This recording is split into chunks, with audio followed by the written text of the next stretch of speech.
Excellence, persistence, perseverance, endurance. These are the characteristics of Technites as students and as leaders in their fields. These are also the traits that define the Abramson family, a father and 3 sons. Together, they encompass the early years of tech. This is their story.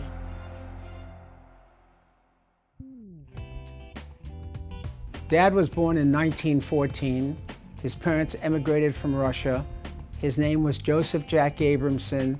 He was called Jack until I entered Brooklyn Tech, where he was renamed Action Jackson. He graduated Brooklyn Tech in '32 and went to NYU, where he met our mother, Ruth. She attended Erasmus Hall High School. Mom was an athlete. Dad loved that. Mom was a 3-sport varsity athlete and a nationally ranked tennis player. While they were at NYU, Mom's father suddenly died. So our parents decided to get married. They dropped out of college. They took over the family business, Diamond Tea Gown, and they never graduated from NYU. Allan was born in 1940, David in 1944, and Richard in 1945.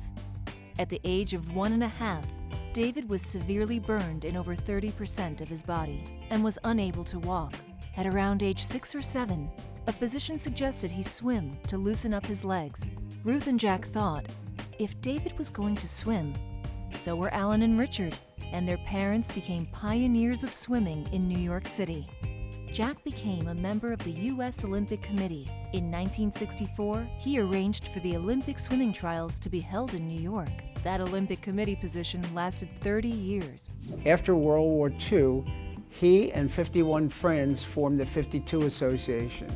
So 52 members dedicated 52 weeks a year to help wounded veterans of the war.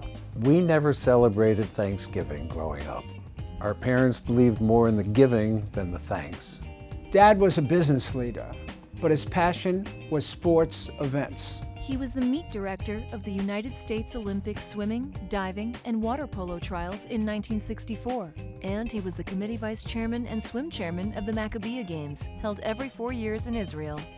He was also the swimming coordinator at the International Games for the Disabled, held on Long Island in 1984. And yet, our dad never learned to swim.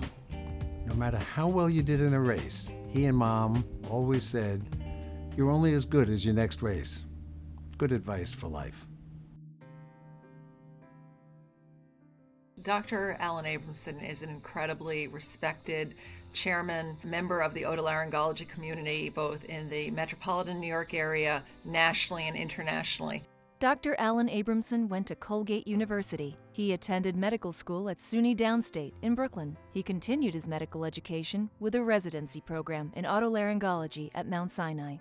During the Vietnam War, he was drafted and spent 2 years with the U.S. Marine Corps and 5 years in the reserves. Then, Long Island Jewish Medical Center asked him to become a full-time faculty member, starting a residency in his specialty. For the next 45 years, he established, built, and developed the Department of Otolaryngology. He performs his specialty, laryngeal surgery, and is regarded for his clinical and science research on human papillomavirus. After medical school, I went to Long Island Jewish Medical Center. On my pediatric rotation, I was confronted by children with acute epiglottitis, which is a disease which infects and obstructs the larynx. It was then that I wanted to learn more about airway diagnosis and management. Allan was part of a select team of doctors who ran Long Island Jewish Hospital in 1992. He served on an interim committee made up of 4 leaders, a pulmonologist, 2 department heads, a chief nurse, and Allan. And they were at the helm of LIJ for over a year as it transitioned to a new structure. That's leadership. I've been Dr. Allan Abramson's nurse for over 37 years. His dedication to our department, clinical research, and his patients has always been at the forefront. Many of his papilloma patients have actually been treated by him their entire life.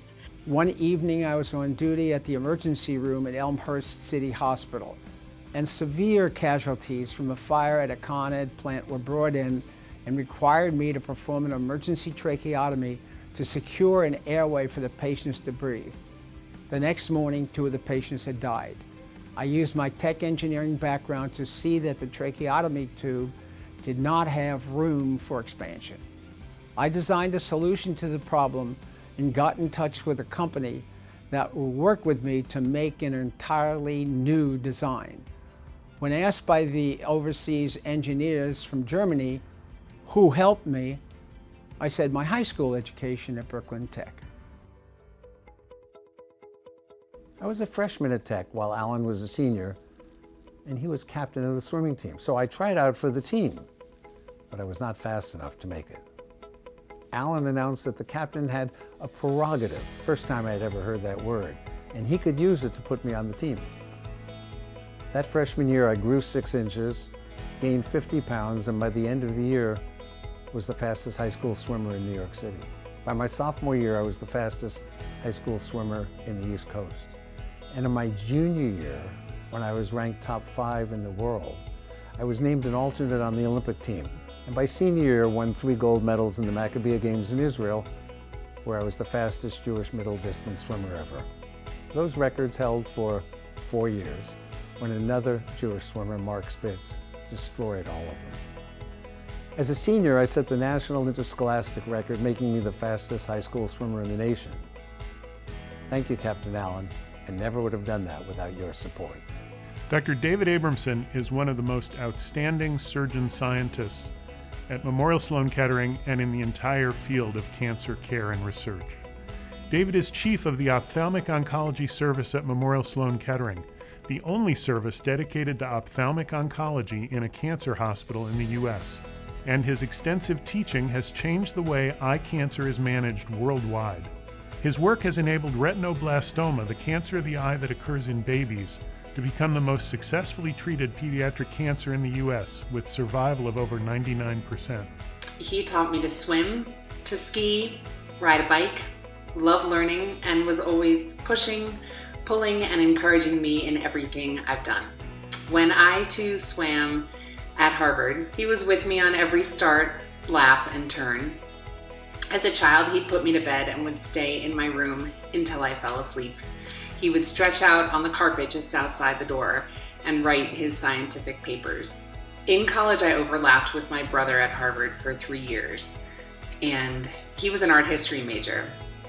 When he died a year after graduation, our family established a traveling fellowship at Harvard in his name. I was Dr. Abramson's first fellow at Memorial Sloan Kettering, and now I'm a faculty member there and part of the team he's assembled. He is a terrific human, teacher, and surgeon. Sometimes, like a magician, he pulls out of thin air a treatment that saves a child's life and vision. The world looks to him for guidance, as do I. Since I was little, he's taken me swimming, and he has also inspired me to become a physician. I'm now a sophomore at Harvard, and I'm the first third-generation Harvard varsity swimmer ever. My mom swam at Harvard, and my dad dove here as well, so I guess it's in my genes. Hopefully becoming a doctor is also in my genes. I speak for all my nurses when I say we love working with Dr. Abramson. Not only because he has made a deadly cancer the most curable of all cancers, and not only because he never gives up and always has a way of finding a path to cure a child. Not only because he has made us part of his team, but because he treats all children the way we would want our own children to be treated. I am so grateful to the teachers of machine shop, foundry, sheet metal, pattern making, freehand and mechanical drawing. Who knew that that experience would pave the way for me to do almost 10,000 operations and laser procedures on babies' eyes? Our brother Richard, who graduated from the U.S. Air Force Academy, took our parents' awareness of the world and found ways to use his knowledge of finance and philanthropy. He passed away at 70 after a battle with multiple myeloma, but he accomplished so much educationally, athletically, and compassionately. Richard Abramson was Senior Vice President and Senior Managing Director at Alliance Bernstein for 37 years. He was President of the Washington Institute for Near East Policy and served on committees for North Shore LIJ Health System, the Association of Graduates of the Air Force Academy, and the Legacy Heritage Fund. Richard initiated and funded a program at the Auschwitz Jewish Center, where cadets from the Air Force, West Point, and the Naval Academy now go to Auschwitz to study the Holocaust. He won a gold and a silver medal at the Maccabi Games in 1961. In fact, one of the proudest moments in my life is when we stood side by side on the podium in Israel, having both been on the same relay and winning the gold at the Maccabi Games. He then swam the English Channel in 2008 with friends. They did a relay around Manhattan in 2013 while he was treated for cancer to raise money for myeloma. He had a remarkable understanding of the financial markets, and even more so, of people. Those of us fortunate to have worked with him benefited from his insight and experience. He truly left an indelible mark on our firm. I will forever be grateful for the impact he had on my life. There isn't a day I don't think of him and what he taught me. The whole family has this way of approaching the world and finding ways to unite it, sometimes through sports, sometimes through science, sometimes through philanthropy. Richard found a way to connect all of that. I do almost exactly the same thing that he did in his career, and that gives me great personal pleasure. He focused and was deeply committed to his family, to his friends, to his business, to philanthropy, and he had a deep conviction and belief in the Jewish tradition. He lived a life that anyone would be proud of. May his memory be a blessing. Lessons we learn from swimming and our parents carry over in life. You will sink in water if you don't continue to swim. You win races by working hard, preparing in advance, and never giving up. Brooklyn Tech taught us the how. This is how you organize your thoughts, stay on task, work hard, and complete the mission. Always think big. That's what makes them Titans of Tech.